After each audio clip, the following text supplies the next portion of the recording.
envelhecer, não procure injuriado. Não quer procurar injuriado, quem quer envelhecer bem. Um conceito diferente. Então,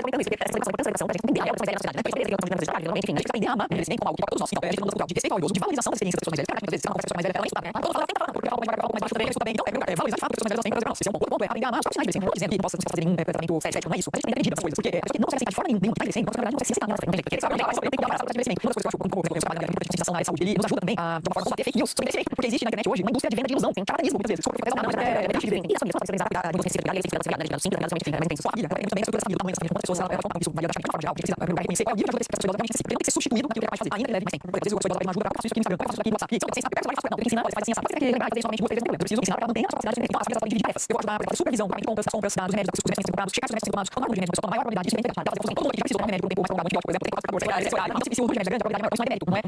mas dependendo da saúde do idoso, se tiver sido não precisa maior. É difícil de dar uma recomendação geral para depender do nível de funcionalidade, de capacidade da pessoa de ser independente e de conseguir ter uma visão crítica sobre a sua participação, divisão de tarefas, supervisão, e só quando realmente a pessoa passa por demência ou por incapacidade motora grave, ela precisa ser substituída pela tarefa, por exemplo, de casa de compras. Mas a gente devem ficar a primeira coisa é volume de atendimentos. A gente tem que lembrar que todo o que eu devo prevenir, elas vão se tornar doenças agudas ali na frente e vão ter mais sistema de saúde. Por exemplo, se eu vacinar os idosos, se eu vacinar massiva, idoso fica doente, por exemplo, ele vai ocupar um leito do hospital, talvez o tempo de recuperação costuma ser maior, o tempo de recuperação maior que de uma do jovem, então ele vai usando mais reprodução. Prevenção de infarto, deve ser prevenção, tratando obesidade, tratando sofá inflamado, tratando colesterol alto, então a prevenção pode ser saúde, expandir os centros especializados de atendimento aos idosos, no nível municipal, quanto estadual, quanto federal. E aí você está trabalhando até hoje, ensino propriamente de geriatria, não obrigatório nos cursos de medicina, que é obrigatório, é que o aluno tem uma visão completa da vida, de infância, aí obviamente gestação, porpério, adulto e envelhecimento, porque a visão geral, mas a especialidade não existe, a quantidade de vagas de residência para geriatria no Brasil é baixíssima, na nossa demanda populacional. Falta uma questão de organização desde lá de cima, a gente precisa separar mais formação profissionais que lidam com assistência de saúde, formação com geriatria ou geologia, já expandir o número de leitos, expandir o número de serviços especializados, principalmente de habitação e proporcionar lugares, ocasiões para que pessoas possam se exercitar. Atividade física, manter a atividade física é absolutamente essencial para o crescimento de saúde, de São Paulo, por exemplo, excluídos da rua, exatamente. Essas coisas, mas só o é difícil, né? Você é ideal, a gente ensina mais coisas, por exemplo, nas cidades europeias, eles estão na frente, eles sabiam muito mais que nós, eles usam mais os seus transportes públicos, eles sabiam mais os países da Europa, né? Isso é algo absolutamente saudável. It suddenly went full title out of nowhere. A fatura sempre chega. What a mess. It's just messy as fuck. Go here, it's gonna probably fuck it up in here. Oh man, this sucks. It's gonna be all wrong here. Whatever, whatever, who cares? Who cares?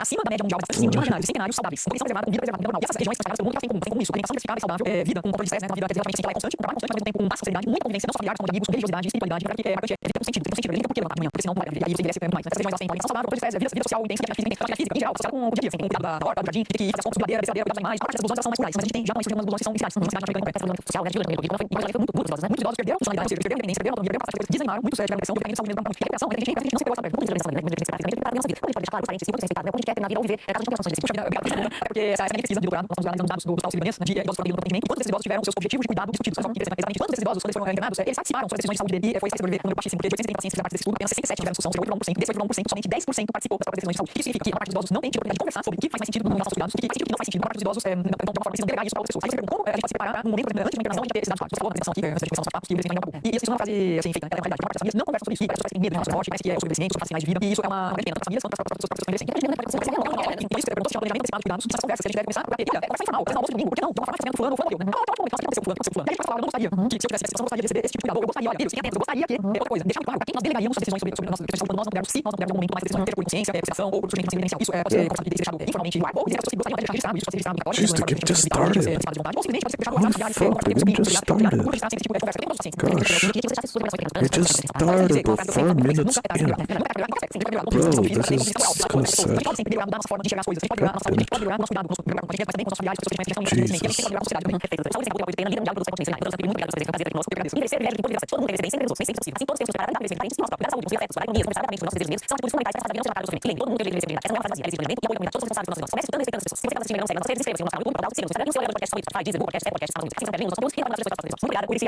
Você ouviu Saúde Sem Tabu, apoio, pena, Maravilha Mundial, produção e conteúdo. Wow. Huh? Oh, my stutter. Oh no. Moment, that was weird. Hold up. Yeah. Sluggish. What I just don't fuck with the emulator. I just leave it standing here, doing nothing. For many minutes. It just goes dormant. and just gets lunch.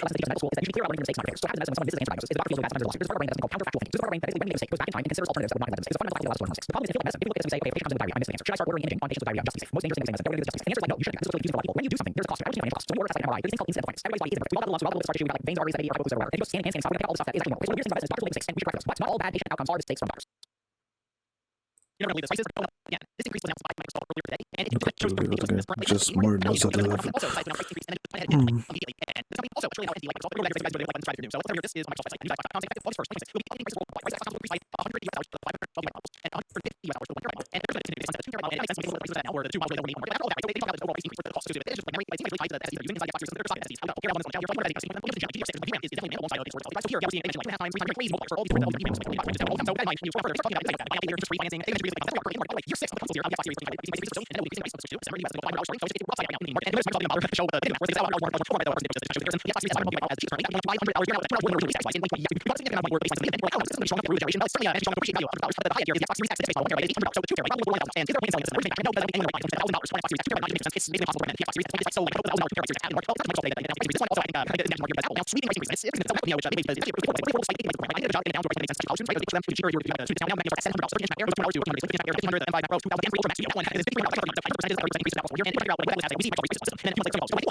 One thing a lot of content creators lack online, and that is empathy. The ability to share and understand someone else's experiences or their perspective. There are some creators that have few amount of weight, like who sees more homeless people in Los Angeles, like there are multi-millionaires. You can see them and think, I deserve this money, this person is down the low, I'm trying to support them and help them, because at least then they have a chance of the future. But as a creator, seriously, we've shown great amounts of empathy. This is going to be much surprisingly. No, I'm not talking about particular, I'm talking about Andrew Kennedy. Empathy is so high for the stratosphere. We are reaching shame.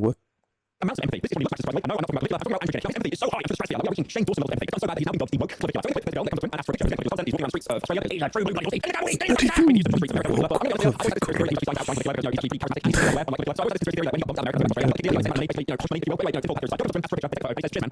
then you realize what he's done. Turns the camera, which I can only say is probably the top 5 reaction faces, and then mortified, realizing he might have been someone. He turns the camera, like, only describes the white equivalent of the face, but it doesn't express the reaction yet. It doesn't reaction yet. He walks up to the girl and says, no, I'm sorry, call you man. Again, that's the reason why I think particular and Andrew Kennedy, I do think he really was outshone quickly. I also felt like he was so nice about it, the person to make sure they're okay. And man, it's like you use the word man as like an interchangeable thing. I know it's my friends, I'm not literally a man, but yeah, it's too respectful, and no one's calling him no one's saying, oh, because like a lot of people like this genuinely, but I literally said, for example, and that sounds like the same woman that I have friends. Andrew Kennedy has been moving in this direction that interesting stuff quite a while, which is really interesting because most people talk about sexual stuff, usually have a account about 2,000 pounds, but he's moving in this direction quite a while. For example, if you go to the and basically saying that, his experiences for women increase empathy for women tenfold. Social media has increased my empathy for women tenfold because my concerns used to be like avoiding women's attention, and now they're like avoiding being assaulted, guilt, like fuck hell, no one's attention for actually stupid. Now, putting this back, quick online, usually saying things online, situation is fact, situation, fuck yeah, I'm going to situation. I'm going to say things like situation is interesting because you remember, you are playing games, himself again. I think for this fair month ago, again, it was involving content. I just remember like this band, his channel, joined like something, what the fuck is this? What the fuck is this? Holy shit, you want to focus it.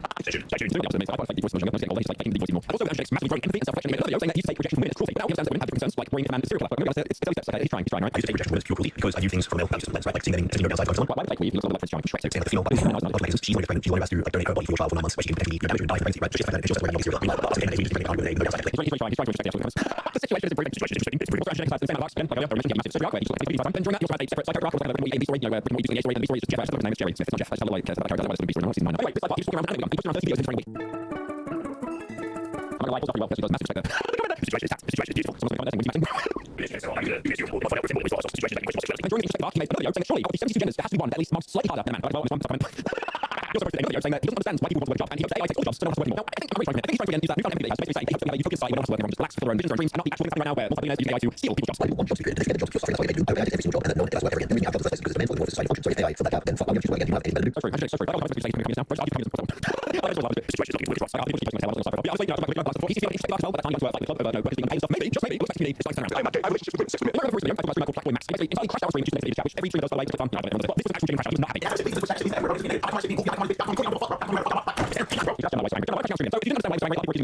improving, every single flag of the lesbian. One of them is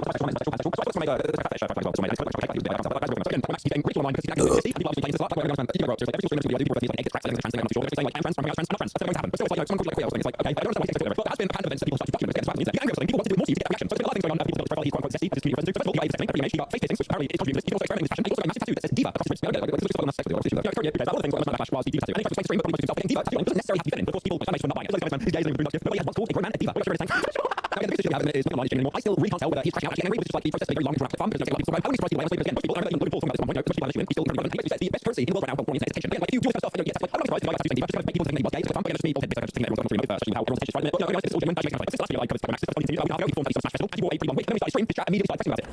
Oh, that's just his helmet. Hang on. He's on her. Wait a minute, right, check over here for more voices, this is the one. We're going to forget, you want to say it. Look, that's not the best, like, it doesn't be gay, right? It doesn't be gay, I promise, but I got to this one, it's not now little flare, where people keep saying things like, I'm very transsexual underground streamer. Again, I really tried to get him out as many times as possible. I'm still convinced this is a pretty long fun. More I heard about this guy, on stream, he basically asked, why are you winning that last question? And of course, the chat went absolutely crazy. I've seen the flags here, like, if I'm like, son, right? He's opening and closing the doors of that closet for about 20 minutes straight, the hinges just can't get one down. Oh, no, he's not first, that was the next day, he posted a video going a long wig, and then duration, but this is spread that pussy, but now that boy is starting to put the sun, he gets so he basically posted this was a little bit, and actually cosplaying as Erling Haaland for the World Cup. Again, most people, it was using this excuse to learn a week. I'm transitioning in real time from 5 months to 7 weeks, gender piercing, butts reduction, diva tattoo, why can't men's work? So true, it's a gender neutral expression. A while ago, I talked about Hudson Streamer University, and now it's official, the applications are closed, which is very fortunate. The amount of people that really did try with applications, I'm not joking, for 2 weeks straight, my entire timeline was just people trying to apply to university, which is middle-aged white mums desperate to try again. But they are, fair enough. Yeah, right.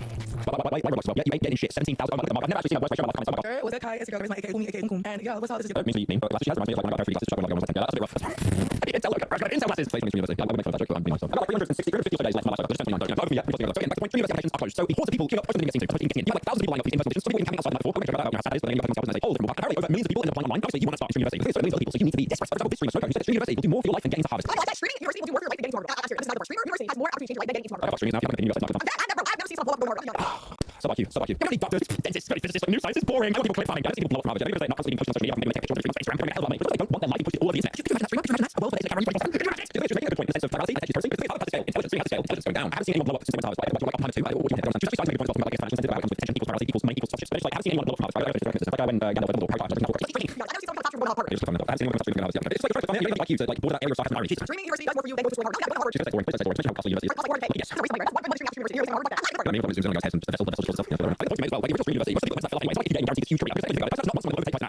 The final in-person ones happening in LA. That was chaotic. Expect a mum came in with her kids, and you think that this mum being very heartfelt, like, just like kids, you know, so guys now watching them, huge fan, and it's a depression. No, she wanted to get to university, not your kids. And then when Kai asks the kids, if mum should get in, kids said no, so she's nice straight away.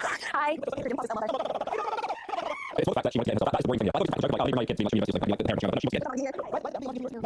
She's trying to reach over herself, man. And the stack comes in, actual sneak attack, that was worse than a scary self-logical. Oh my god, right? People like Colin Blackwell and Ray. Colin Blackwell in the way! Why should you be I mean, we're not here to help. Oh, I feel like a life is overwhelming. These might be eyes, guys. What they have? We're here to help you. Counselors, sex ed, PE, a lot of people knew that they were getting themselves. For example, Franny Page, when I was named, she slipped and fell in a puddle. Oh my god, kill them. Oh my god! Thank you, what's the attitude? During her audition, she was afterwards, it was fun. Very good stuff. Now, people think it was 10,000 cookies every month. Oh my god, and I was on for it. When I asked her why she let in, she was saying, keep fresh company, just make character. Now, who could be the influential person you think of a speech, build up the courage and confidence, ambition of all the people actually going to university? I've got a man through a shoe, a stage video for gambling.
Use my neighbor's Wi-Fi is a about to say.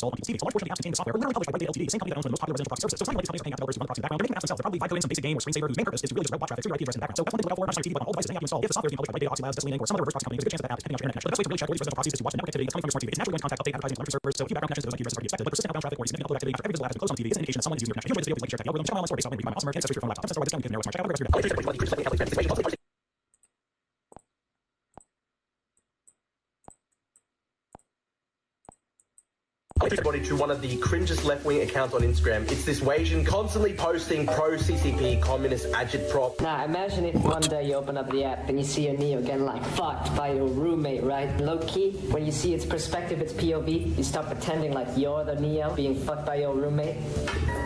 And she has this massive chip on her shoulder about white people, this racial resentment complex where she just hates white people. But it's really funny. Compared to watching a camel fall out of the sky. When's the last time you saw something this amazing in your pathetic West? Oh, cool, they paved my roads, dude. What the fuck? About fucking time the council did that, man. She gloats that she doesn't care about Western morality. You people can't do anything. What the fuck? I can't. I've got this cup in my head. I can't fucking do shit. Silicon Valley, help me. Please, I can't fucking put this cup in my fucking attention. It's really funny. It's funny. She thinks she's this great philosopher, this great intellectual because she knows the word Nietzsche. Like, cool. Gluttons. Gorgers. Fat sons of guns. We got our good friend Sam over there finishing up the dogs. We're going to be doing that in the conference room over there. Let's talk strategy. Let's talk some shit. Let's start over here. Dominic, what are you thinking before this? We practiced a couple times, and I didn't do too well. I was here mostly to get a free meal. Have a couple dogs, really enjoy my time, trying to talk some shit to some of these guys and bring out their egos. When we did a little hot dog competition privately, how many did you get down? Like 3? 4.5. They were kind of put me in my place, but honestly, I love talking a big game. I love talking snacks to my friends. Coming into this 2 days ago, I ate some hot dogs and I ate 7. Now the pressure's on, I think I performed a little bit better under pressure. And also, I'm starting to drink beers right now, so I'm gonna get a little warmed up. You both and Jeff were both talking between each other constantly about who could eat the most hot dog and hot dog. Yeah, I way yeah, and then Eric just kind of showed up later and was like, yeah, sure, I'll get it. Notably after a dinner, a full dinner. Yeah, my girlfriend and I went out to dinner, and then showed up to a place where we had a hot dog eating contest, and yeah, definitely like, yeah, they cooked too many. Want to join? Like, we got way too many. I'm like, yeah, sure, I'll around. Yeah, spoiler alert, he wins that competition handily. I'm prepping probably 3 times what everybody else ate. After the competition ended, I did have like 2 more just to casually. I think I had 1 after because the hot dog taste just kind of numbs your mouth and it's bad. After eating like 3 or 4 hot dogs in within minutes, it's not good. Just raw hot dogs. Especially when Eric did the dunking method, dunking the hot dog in water. We had the cups of water there literally for that, and I was like, I gave it a try, and like it wasn't good, but it wasn't bad. You let one strategy for a minute. It was an amazing strategy because you roasted everybody else. Like looking at it, I'm just like, yeah, whatever. Like, it wasn't just a dunk, it was a soak. You sat in there for a while. You came back. That bun texture, man, I can imagine. I tried it once and it was just, wow. I'm dreaming for 10. The truth is probably 7, and I'd be happy with 8. I'm not at my strongest today. I'm coming out of strep right now, and antibiotics feeling nauseous already. Yeah, whatever. I'm gonna try and meet my past goal 4 again. That's what I think I'm dreaming with 6, hoping for 4. Now we got Jeff. On our prior eating competition, you had a bunch of strategies you were trying to employ there. Specifically, the grape strategy of eating a ton of grapes beforehand and widening your stomach out again. The idea is you want to fill your stomach with something that's very light and expands your stomach. Well, that's high-level people. I mean, for us, no strategies really matter. But during the competition, it's strategies everything. It's 100 factors, nothing. It's all about speed of getting the mass down your throat. You think it's hard getting down 10 dogs? The hard part is 10 buns. It's so hard down your throat. Yeah, soak them. Yeah, soak buns are a lot more. I quickly found out that you have to be drinking almost the entire time of just like wetting down the bun. And my goal is identical to Justin's. I'm probably gonna get 7. I'd like to get a high goal 10. Jeff, did you tell me before you would eat raw hot dogs? I think well, I still do. I actually did a couple days ago. It's just the quickest fuel possible. I would totally if it's lunchtime and you want to be in and out of the kitchen, you grab a couple dogs. People think it's awful. You just like lunch meat like regularly. Basically one. Yeah, you do just like 3 cooked hot dogs. You're gonna just like take all hot dogs are cooked, so you can eat however you want. Yeah, for the last competition, the strategy was I knew there was a hot dog eating contest. That's why we were all going to your place. But I wasn't really feeling it. I was just like, yeah, whatever. And I forget exactly. Hannah and I went to dinner. I forget if like we were meeting people or doing something, or if it was just a local date night beforehand or something. But yeah, so, we had a full meal, appetizers and all. Then we went over to Scott's and I got invited to join. I was like, yeah, why not? Like, that's still a little hungry. So I proceeded to then dominate the competition. I was probably 1 dog ahead basically the entire time. If I remember. How many dogs do you remember at the end of the day? I'm pretty sure I did. I think it was like 11 or 12. Yeah, it was high. I swear to God, because I think I at least averaged 1 per minute. I guess spoilers at the end of my discussion. That's kind of my goal for today. I haven't eaten anything yet today. All I had yesterday was a soft pretzel at work. You tiny stomach, no good son of a gun. I noticed with you, Eric, you don't really eat meals. Like you don't really like lunch and dinner. It's more like eating to you.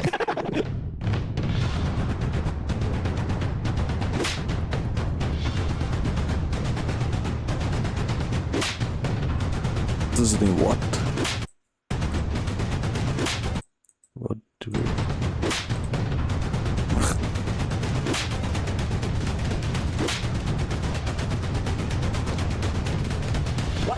Are we ready? Oh yeah. Let's go, doggers. 10 minutes. As many hot dogs as you can. You have rice, beers. You don't have ketchup. You have Chick-fil-A sauce and mustard. All rules off the table. Get the dog down your throat. Dog and bun. Dog and bun. Not the one behind. Easy. All right. Be nice. Play fair. Use your dogs respectively. We are starting in 3, 2, 1, go. God bless America.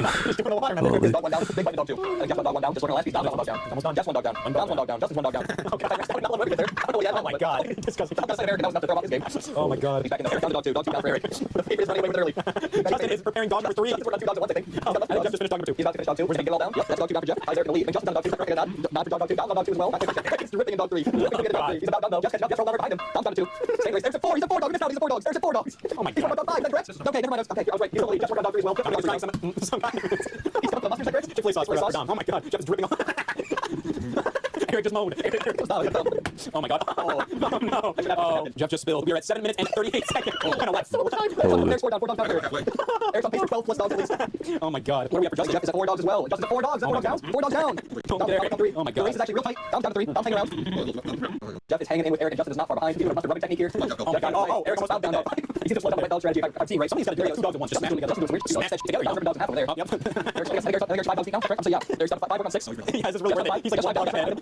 Jeff's right behind Eric. Justin's down with him too. Justin's on pace. That's 5 dogs for Justin. Everyone's at 5 down to 4 almost. 4 down 4. I'm almost down 1. We're refilling dog stations here. You got 1 dog up here. 1 dog. Oh my gosh. Let me hurry up. Let me grab Jeff. 6.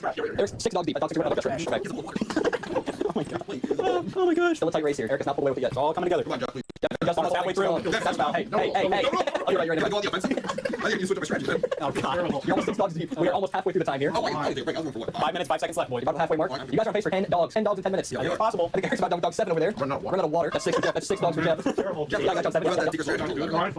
Nearly 4 dogs away for 10 dogs. 10 dog game. Oh my god, the drips, man. Oh my god. Eric, Jeff are neck and neck. Working on dog number 7. They're on dog number 7 together. Eric's stomach. Eric's stomach. Dogs 4 dogs smaller. Eric's stomach should be smaller. He has not eaten much. You're 5. Oh, okay, you're 6 then. No, that's 4. He's only 4. You're 4. Yeah. So Justin's right in the game too. We're having a bulking. We're making it big. You don't like it big anymore? I'm marathon. That's right. Everybody's neck and neck. I'm thinking about my dog. I might go for a second dog. Yeah, sure, I'll take one. I want that one. Oh, you're 2. I only have kind of just a sandwich. You're all at 6. We are all at 6.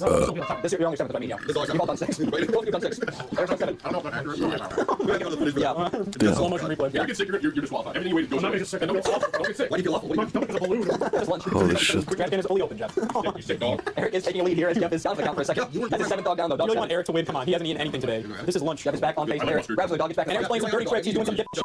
No, stop. Don't talk about another dog. He's fine. Love his dogs. Love the dogs.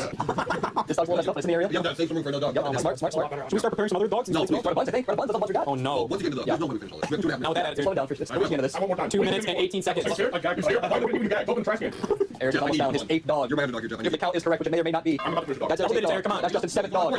Justin's done 7 dogs. Eric's done 8 dogs. Jeff has done 7. That's 8 dogs. Jeff is currently in 2nd place. Oh my god. Oh no, you can't do it, can you? Eric is working on dog 9. Eric is working on dog 9. We are down to 1 minute and 43 seconds left. Alright, I just have about 2 minutes. Dominic, you can definitely get 5. Yeah, go 5. You can definitely get 5. I'm sorry. I'm good. Yeah, I'm going You can get 10 of the more. No, don't push it. You have a comfortable lead. You don't need to push it. You're not that comfortable. Just one behind you. Oh, I was going to say. Justin's behind you too. He can search. I'm searching. I'm powering up right now. The hole. He might ult on you. Oh, you're right.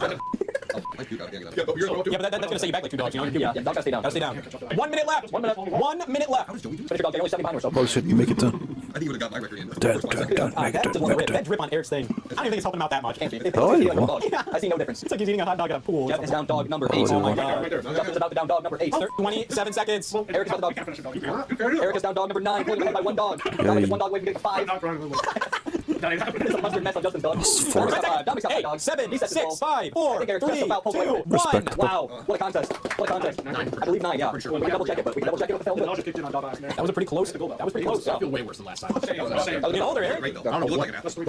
You know, you just want to water. I want some water. I mean, I have probably 1 full cup of wet bread. You consume water. Well done, athletes. Oh man.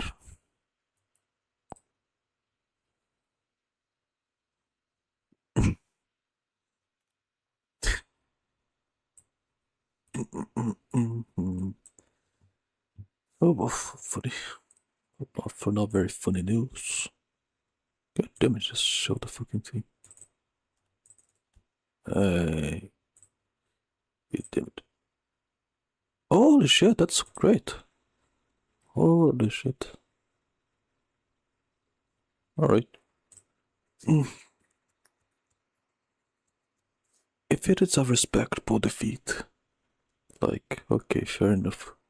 It just sucks when you gotta win or lose by such a huge amount. I just wanna, just losing so soon, like, imagine let's just take a goal in the very first few minutes, like, what the fuck? Way too soon. Oh, more interesting.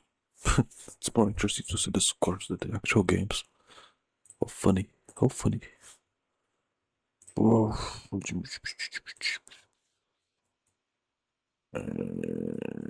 Okay, refresh. Been 1 hour. 1 hour and this, taking an extra hour.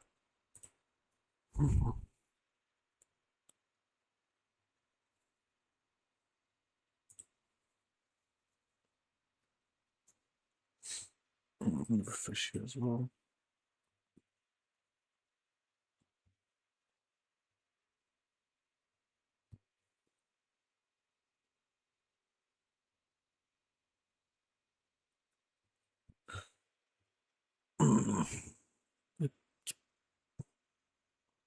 Okay. I wonder how obnoxious they were. The thumbnail looks. Big face again.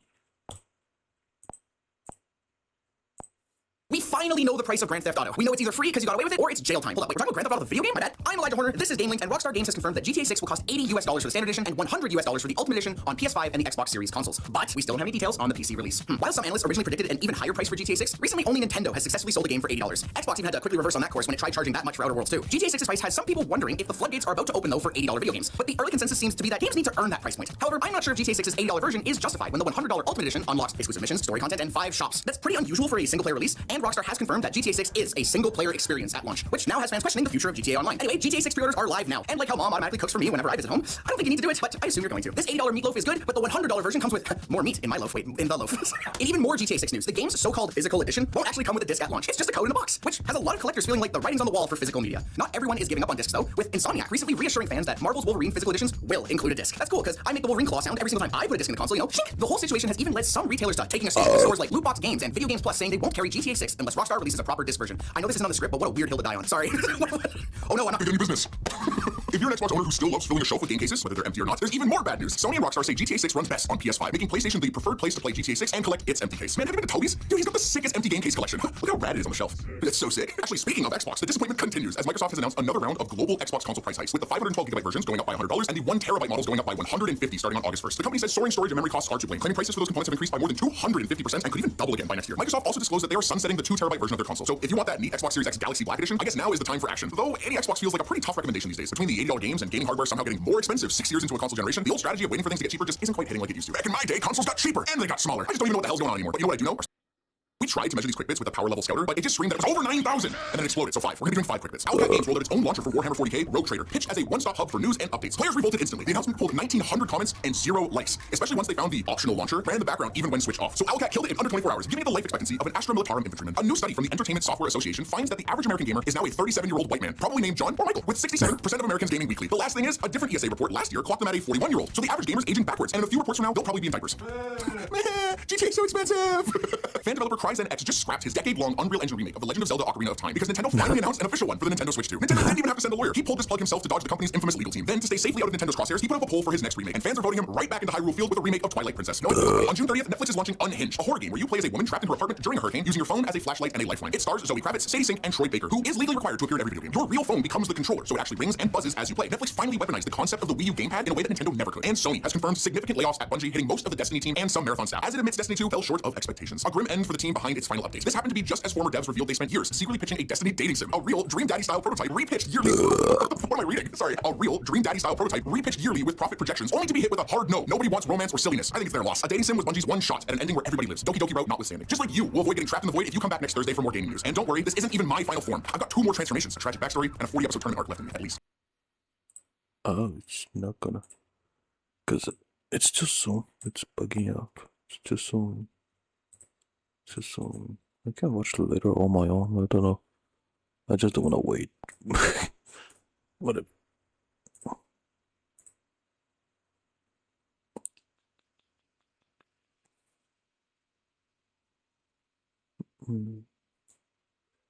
Wait, hold on.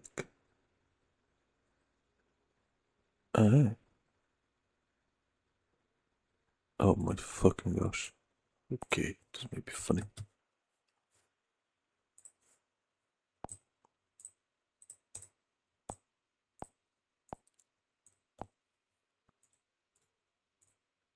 Originally inspired by Jay Schlatt's iconic crash out video where he dunks on corporate logos getting simplified and generally getting worse, I thought, why stop there? Let's keep it going. The Firefox logo, literally just make it one swoosh. So today I picked a bunch of different logos that I'm going to purposely modernize or corporatize and make just boring, because that's the world we live in now. And I'm gonna have Tron Digital review or kind of guess how long this also took, because he also be making a lot of videos about design, but on more of the commentary side. So I chose way too many logos, I'm gonna be honest. But starting with the tech company AMD, I saw that their mark is just like an arrow. I actually didn't see that. I only saw that until now. But then what I saw after the arrow was it looked like a lowercase a to me as a letter. This also gave me the idea to see if I could fit the letters A and B inside this little box design. So it's still vague and looks like just a random mark, but also if you analyze it like nerd, it actually has all the letters. I made some sketches, traced over the previous mark with some rectangles to then see what the letters A and B would look like made out of the shapes, which brought me here, which kind of looks like the branding there still is. So I didn't think it was too bad. I did end up on 2 separate versions though to have the M read more clearly because one, you have like an actual point and the other is just a square. Over this version had the repeated sharp vertical point and it brought too much attention to it because there's now 2 of those in the logo. So yeah, I think it's actually turned out pretty realistic, even though I actually inside this little box design, so it's still vague and looks like just a random mark, but also if you analyze it like nerd, it actually has all the letters. Made some sketches, traced over the previous mark with some rectangles to then see what the letters A and B would look like made out of the shapes, which brought me here, which kind of looks like the branding there still is. So I didn't think it was too bad. I did end up on 2 separate versions though to have the M read more clearly because one, you have like an actual point and the other is just a square. Over this version had the repeated sharp vertical point and it brought too much attention to it because there's now 2 of those in the logo. So yeah, I think it's actually turned out pretty realistic, even though I actually added more to it. I think it's still simplified. Moving on to Denny's, this was actually really dumb to choose. How much more retro can you get with this and be simple? I thought it would be pretty funny to actually have the apostrophe completely get rid of the word Denny's and just have it on design, which then it would be a lot more unique. However, that would be a cool marketing campaign, kind of like when IHOP did IHOP to promote the burgers. So instead of going the playful route, I think any designer actually does when they get a lot of text. They get rid of it. This way, if it just like these, I can still have some wiggle room like a retro nickname for like diner. Also, obviously, D stands for Denny's. In front of that hexagonal shape to make it smaller around the D, then it looks a little more modernized. Hershey's next up was really difficult because not only has this logo not changed in like 100 years, but how do you even get more simple than Hershey's? It's a name and text, and there's no iconography at all or mark. So I can't default to just the shapes like I did with AMD and Denny's. And on top of that, if the icon isn't recreated properly, it looks like literal shapes. But I looked under the text space and saw in between this negative space under the S, there was actually a convenient curve. So I thought maybe let's put the actual icon of the little Hershey's Kiss in that place. Unfortunately, yeah, this turned out nothing to look like sketches. The curve at the top of the chocolate and the S feeling balanced as a whole. Maybe try breaking the bar into smaller rectangles to look more like a chocolate bar, but tell me how that works. So I'm back to the drawing board or yard board. If you look at the Hershey bar, there's just the text on the front, but there's also this icon that's just randomly on the outside of the S. And because I'm grasping for straws, instead of having Hershey's Kiss on the outside and making the overall logo bigger, I decided to replace that for the apostrophe in the name. That way it's pretty much just all flat. You don't need to have the kiss on the outside and just stand alone as one typographic logo. Canon I think was the easiest logo to modernize because given 2026, the word Canon, that's a long ass word. 5 letters. Have you seen what they did? They dumped donuts to Dunkin', Federal Express to FedEx, International House Pancakes. I don't even have to explain to you. It's just that shorter names equal better business. So again, I really just took all the text away. I did play around with taking the negative space of the C and using that as an icon for Canon lens because the company makes, you guessed it, printers. But by itself, I think just the CA was modern enough and sadly makes sense with everything being shrunk down. Next up is Carl's Jr., which is definitely, according to their logo, the easiest brand to simplify because what's their main mascot, logo, marketing, whatever, just the whole business.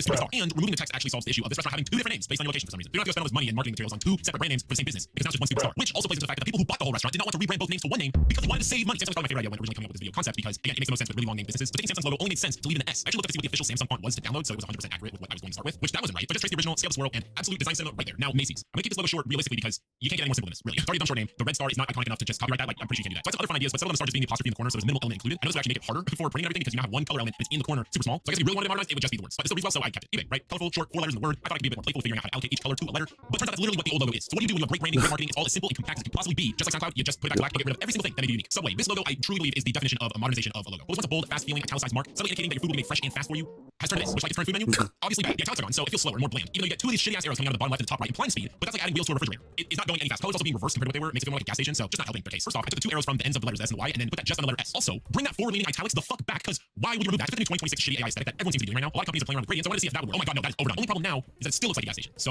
you know, you got the arrow, so, but the food quality is essentially the same. So I'm gonna leave it there for now. General Electric. This logo was so difficult to figure out at like different angles or even just not look like what it currently is because I kid you not, since before World War I, this logo has never changed. I'm not even shitting you, this was made in 1892 and pretty much has never changed. So no one really knows what a modern take on this company would be because they've never expanded in more than 2 ways. Editing earlier, I actually made the joke because I had GE stock back in 2017, which you can see at that point, everything was only going slowly down. However, I sold my shares because everything just went down, and yeah, that's not what the graph looks like anymore. It actually looks like this.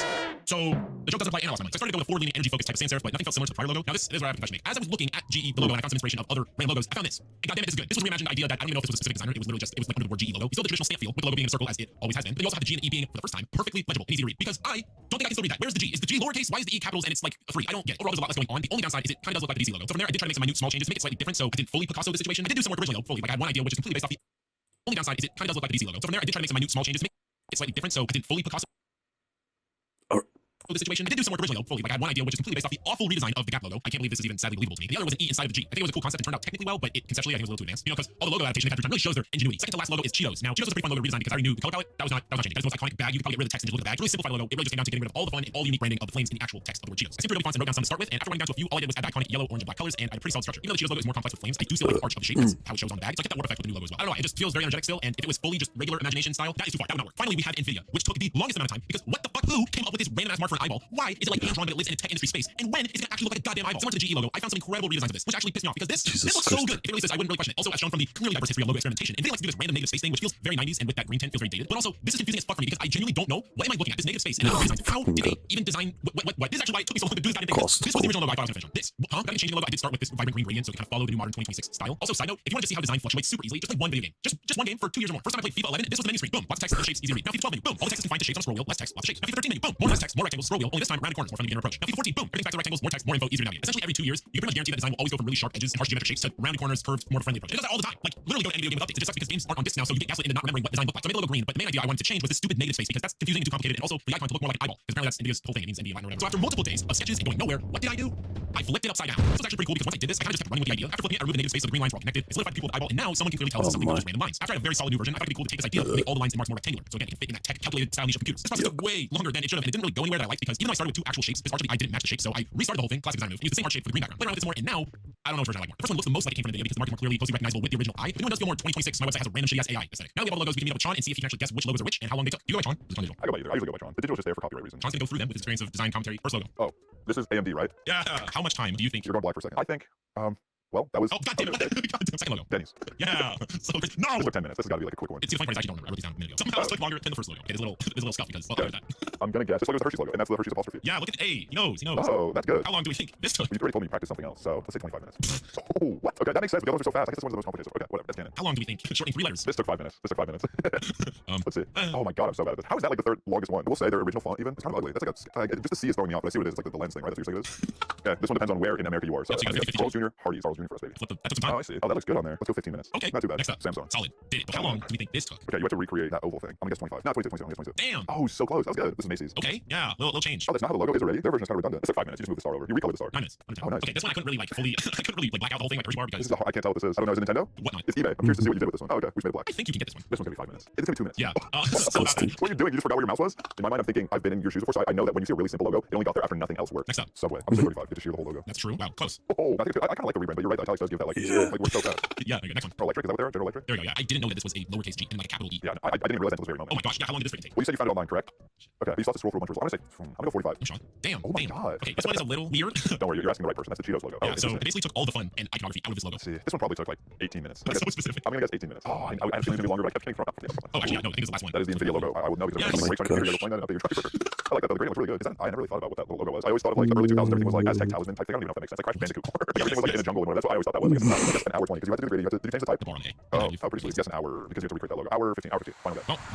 Oh, wow, you went in on this one. This pissed me off. Using the gradient kind of has that. It doesn't do the negative space. It has the contrast between the right side and left side like the original one does. So I feel like unintentionally you kind of kept the negative space. That's actually so blessed. I didn't think that. There you have it. I did not realize John's gonna guess like pretty much every single logo with no problems. Make sure to subscribe to him. His channel's linked in the description. Thank you to him, and always please subscribe to the channel. We are almost at 10,000 subscribers. That's what we're pushing for. I'll see you guys in a minute.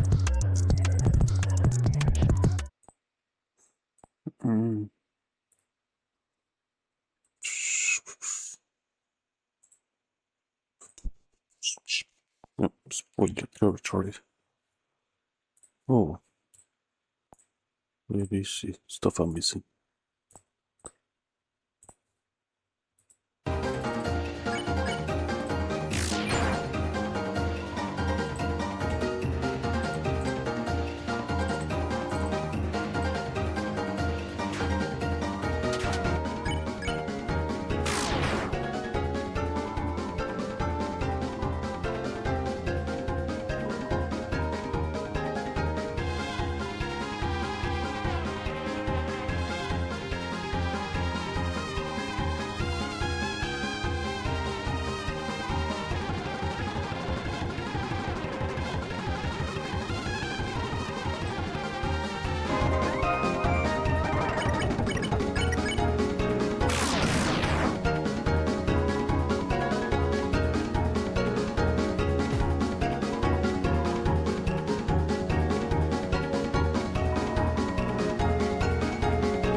And just like that.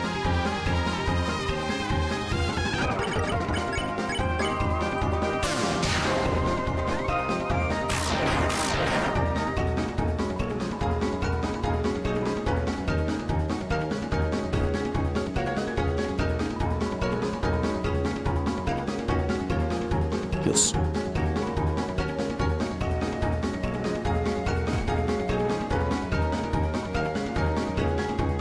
It just feels so wrong to play it this way. That's why I'm not. It doesn't look. It's so difficult to just make it right. Because it's just straight up isn't. I don't know.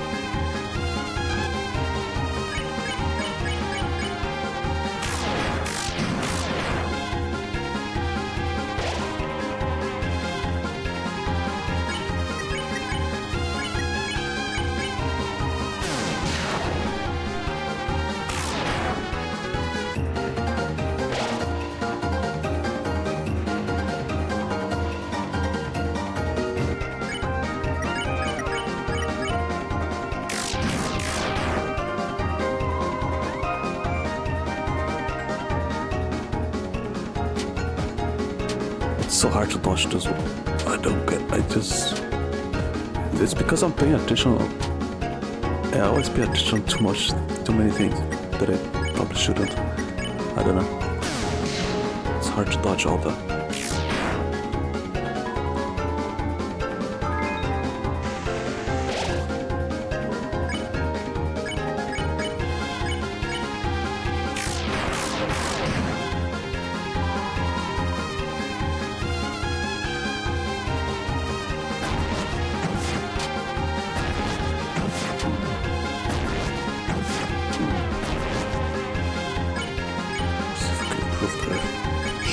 Kinda blurry.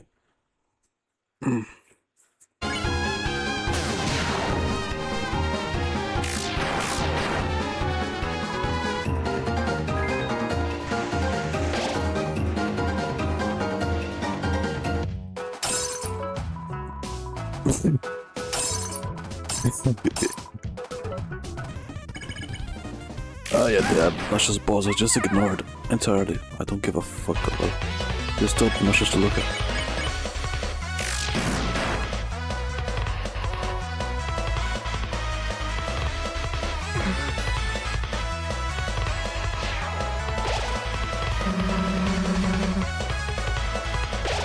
Bro.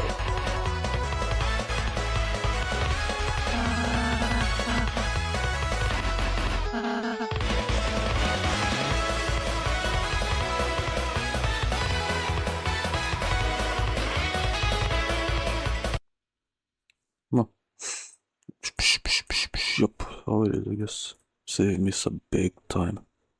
Yeah, play that way, cause goddammit. Have to duplicate, triplicate. Double to triplicate the part of. Maybe not, cause I could just skip the dialogues that I already seen, so I don't know. So about, yeah, up to 2 times longer. Or so. Assuming. So there is the. I don't even know what they call it. Just different routes in the game. If it's just the same on Undertale, it's just slightly different terms. I don't know anymore. But yeah, there's the regular way, the pacifist, of course. There's whatever the fuck it's in there. There's probably a neutral type. Whatever. Oh, this.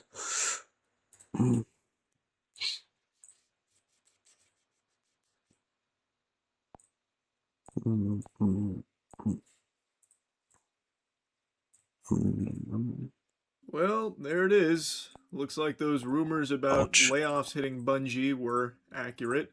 We just had a funeral service for Destiny 2 after Bungie announced that they would be ceasing active production on upcoming content for the game. They released one final hoorah last patch, high note before delivering the Viking burial. The touching ceremony, over 100,000 players all went in there for the open casket service here. And the casket still open. The course of Destiny 2 is still accessible. I really do appreciate the functional state still be able to go back and play. I recently did Salvation Dead Blind, which I thought was extremely special, and of course I finished the witness storyline and the conclusion of and it reminded me of just how great Destiny 2 was and how much squandered potential they still left unachieved. And now we get a double dose of sadness here because it seems like it is kind of curtains for Destiny in general. It already been reported that they weren't actively even in like pre-production for Destiny 3 or anything like that. And now with these live announcements, it seems like it's kind of with great sadness we are announcing a reduction in force as we reorganize Bungie. As the leaders of Bungie past and present, we recognize Destiny 2 fell short of expectations these past several years. All in our final content on Destiny 2 and our future projects still in early incubation. Unfortunately, not operating on previous size. Notice the profound impact on people affected, their families, friends, and teammates. We change the necessary best position to studio now. The future does not lessen the difficulty of this moment, but the impact it has on the fact that later we'll share more about the future with all today is not that day. We should extend our gratitude and compassion to every member of the Bungie team who has been impacted and to those who remain hopefully the same Bungie. This news doesn't come as a surprise even before the rumors about layoffs because Destiny 2 was the Bungie big property these days. So now that they're done with that and not actively working on Destiny 3, it was kind of inevitable that they would be cutting a lot of their workforce, which sucks major ass for sure because I don't even know what projects they're incubating over there, like what fucking eggs they're warming up with exciting projects around the corner. Good question. That's not really a whole lot. And letting affects a piece of the workforce on Marathon. So a game that's already kind of trying more to do is best people are winning, so have them say, look, he's now losing some of the employees that would be there tweeting on trying to make it better, trying to get people to get into the game. And it's not for like trying. They have a free weekend. They don't like every play in the playbook. They're not able to get people hooked on it. Like they're not sticking their fans into the extraction shooter fan, but it's just not sticking. And now they have less people trying to network. This is all they have right now with Destiny 2, sailing off into the sunset here. So Bungie was already well on their feet. They've lost their footing for a while now. People don't have the best impression or high expectations when it comes to quality that people are producing. And now with a fully stacked team. And now they downsized, which again, I mean, anyone's fucking validate shocked over or anything like that. The writing was on the wall because the game's no longer active developers, they're not going to pay all those salaries that are working on it. But it's pretty excited about future Bungie because even with what they had with the previous employee numbers, they were still struggling. They were choking. And now they're doing this Moonfall Cinnamon challenge on top of that. Like they were just moving it further. When one or two testicles had already shriveled and died. Alright, Destiny 2. This one's for you. Go to the way, game motion.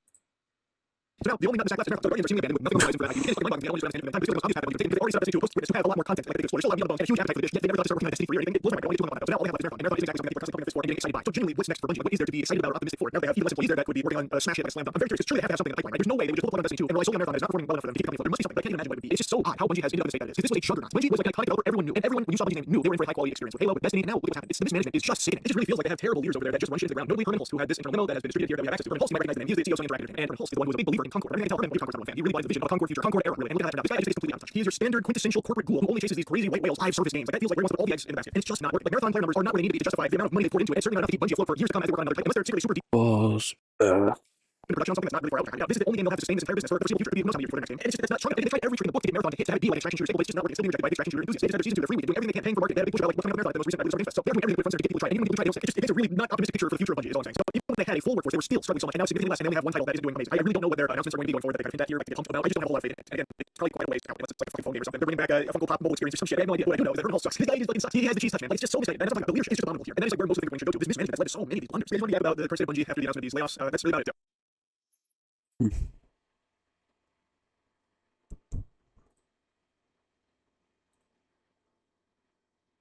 Did I put anything else in here? I don't think I did. It's almost 11. Can wait a little. Gotta check on this.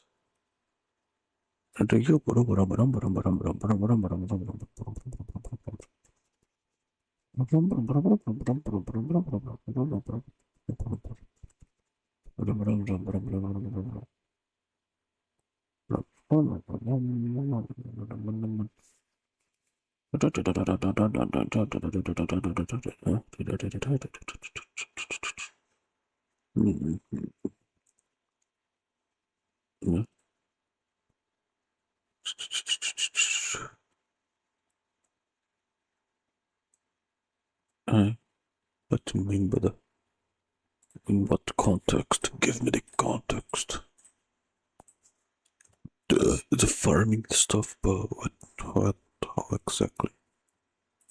I'm confused. Oh.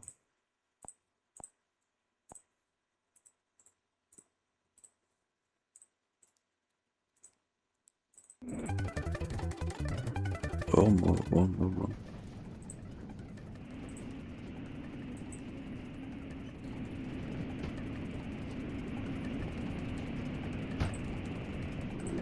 That mean the weather or what?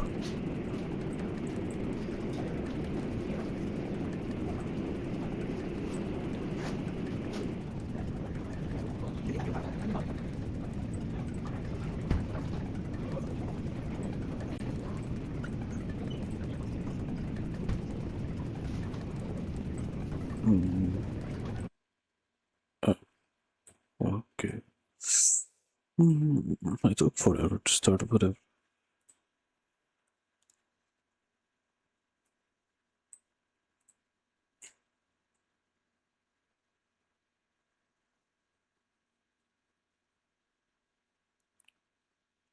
Boom.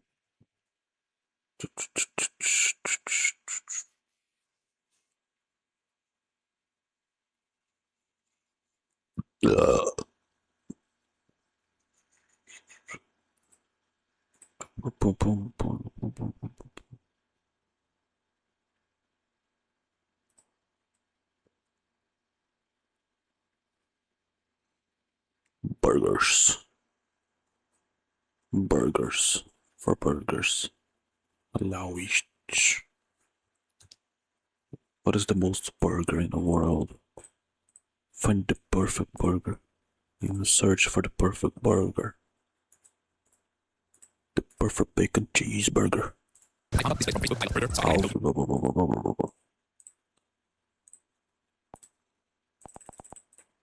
to I found out this place from Facebook. I love burger, so I think I had to go here. And my visit is never disappointing. It's really, really good burger. It's one of the best burger, and I have tried many burgers from all over the world. And if I have to say that which one is the best burger, I must say this is the best burger that I have tasted in my life. I came here multiple times ordering different kind of burger, but my favorite one is the Oklahoma burger. That's the best one for me.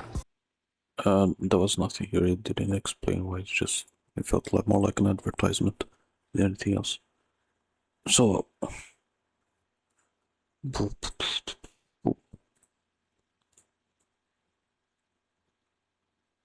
Let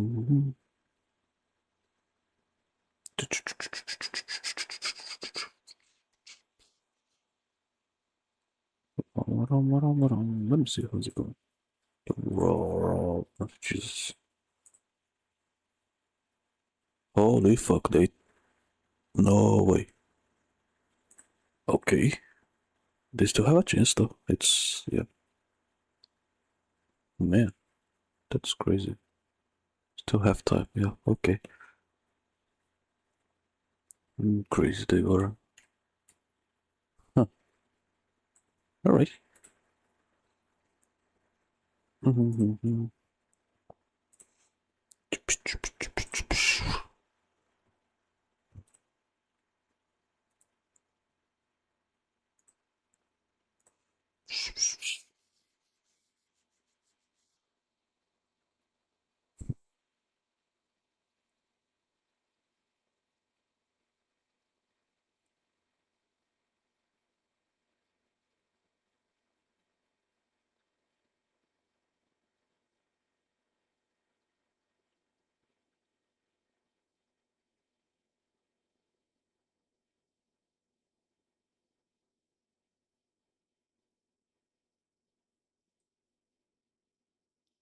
What is DPS?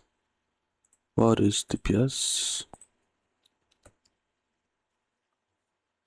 Huh?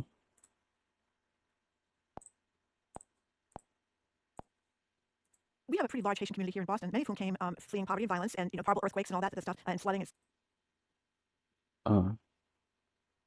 So if they're here under this temporary protected status, what does that mean for them? They don't get another legal status. They're vulnerable to being returned. So ICE could come find them and have them Right, deported. the plaintiffs in this case were arguing not that this was about some fancy national security issue, that this was not about some foreign policy issue, this was about race. And they tried to put forward Trump's comments about Haitians eating cats and dogs, etc. The court didn't accept that. And this litigation isn't going to stop. Someone's going to compare the treatment of Haitians and Syrians with the treatment of South Africans. South Africans, yes, who are coming in on a red carpet, basically. What is particularly troubling about this court is that one is that they're upending precedent, but also it's always 6-3 and it's always the same 6. This is the same alignment over and over again, which begins to resonate not with a court, but with a political entity. God damn it, bro. It just doesn't stop getting worse. It never stops getting worse. Never way, but you just rebuild. And when you just think you're getting close to be able to rebuild, another earthquake, another hurricane, just well. Besides, people just rebuild the whole life from scratch from here, just well. Yeah, so fucking what? Complain about it, just cry about it. Just rebuild from scratch in here, just well. They're temporary, but they can be switched anytime, for any reason. Yeah. Each case should be analyzed. We can just say, gonna deport everybody just because, yeah, that's retarded. That's way too retarded. Maybe some people may want to return, but they're still not ready for that.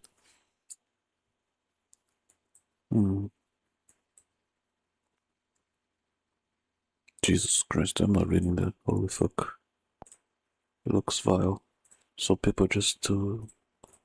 And I thought I was too rancid sometimes, just... Jesus Christ, I'm not really a rancid person compared to idiots like that in the comment section.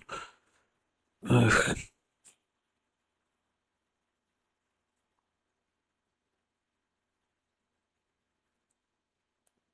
Whoa.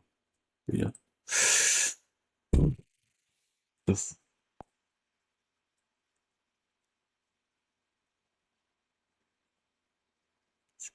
Rob, I wish I could block people here. I wish I just could block people from appearing here ever. I get them, just stupidest question ever. People treat politics if it was a fucking sport, it's a fucking World Cup type of shit. It sucks.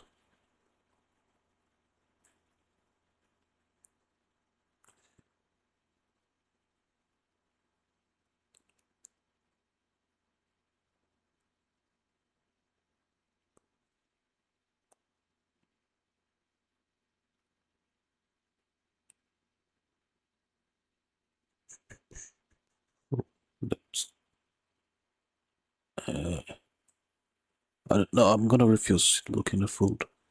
No more food review. The coach has lost his motor. Oh fuck! This sucks, man. Jeez. Oh my.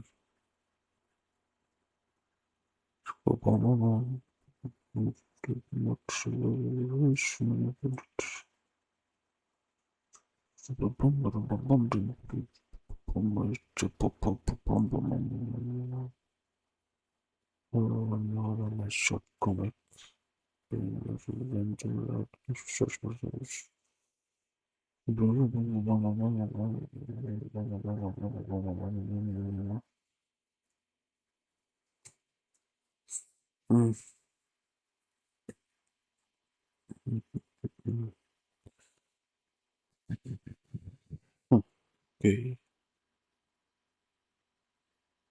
The perfect French toast brunch.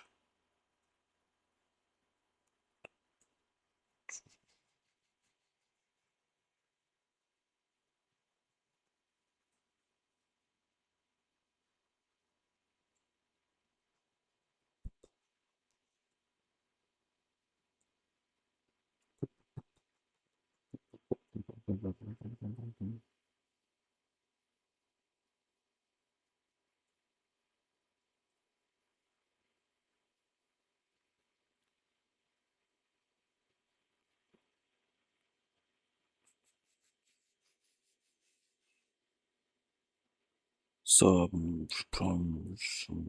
the cutoff point there. Yep. Holy shit.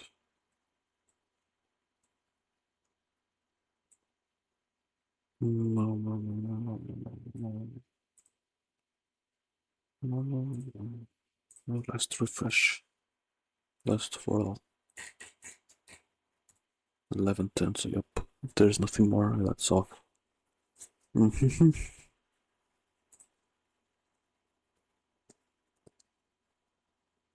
I mean, I could give it a try again. Maybe it's playable now.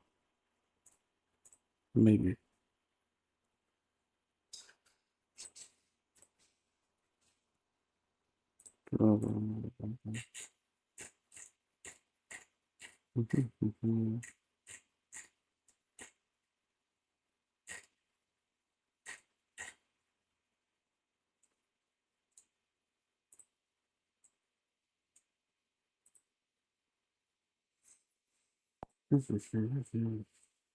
Let's see.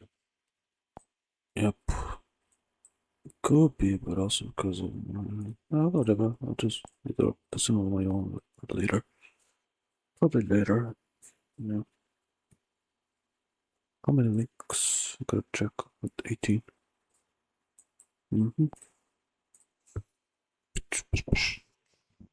Yeah, for the advertisement, so 17. Oh yeah, 16.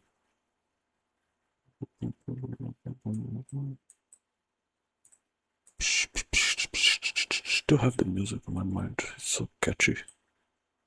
And I forgot this one.